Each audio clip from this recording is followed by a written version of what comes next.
Hello বন্ধুরা, তোমাদের রানী ফের নতুন ধারাবাহিক নিয়ে ফিরছেন অভিনেতা অর্ক প্রভু। বিপরীতে জনপ্রিয় নায়িকা কে থাকছেন আসুন দেখে নেওয়া যাক এক ঝলকে। স্টার জলসায় সম্প্রচারিত হওয়া অত্যন্ত জনপ্রিয় ধারাবাহিক ছিল তোমাদের রানী। আর এই ধারাবাহিকটি নিয়ে দর্শকদের উন্মাদনা ছিল তুঙ্গে। এই ধারাবাহিকে কেন্দ্রীয় চরিত্রে অভিনয় করেছিলেন অভিনেতা অর্ক প্রভু রায় এবং অভিনেত্রী অভিকা মালাকার।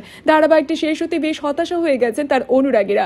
তোমাদের রানী শেষ হয়ে যাওয়ার পর সকলেই চাইছিলেন অভিনেতা অর্ক প্রভু এবং অভিকা মালাকার ফের নতুন ধারাবাহিক নিয়ে টেলিভিশনে কামব্যাক করুক, কারণ সকলের প্রিয় ছিল এই দূরজানি জুটিটি। তবে সম্প্রতি খবর মিলেছে অভিনেতা নতুন মেকা নিয়ে ফিরছেন। বিপরীতে দেখা যাবে জনপ্রিয় নায়িকাকেও। অন্যদিকে জি বাংলার জনপ্রিয় ধারাবাহিক ইচ্ছে পুতুলের নায়িকা ছিলেন তিতিক্ষা দাস। সিরিয়ালটি শেষ হয়ে যাওয়ার পর নতুন করে তাকে দেখতেও পাওয়া যায়নি। সকলেই চাইছিলেন প্রিয় মেঘ আবারও নতুন ধারাবাহিক নিয়ে ফিরুক। অবশেষে দর্শকদের অপেক্ষা সম্পূর্ণ হতে চলেছে এবারে, কারণ স্টার জলসাতে নতুন সিরিয়াল নিয়ে ফিরছেন তিতিক্ষা।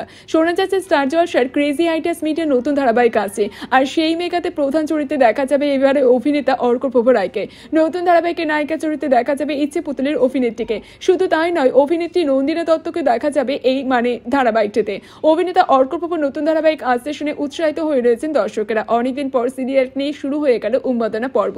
তিতিক্ষার বিপরীতে প্রিয় দুর্জয়কে দেখবার অপেক্ষায় রয়েছেন সকল অনুরাগীরা, যদিও অনেকে মিস করবেন রানীকে। এখন দেখা যাক না নতুন জুটি হিসেবে কতটা জমতে পারে ধারাবাহিকটি।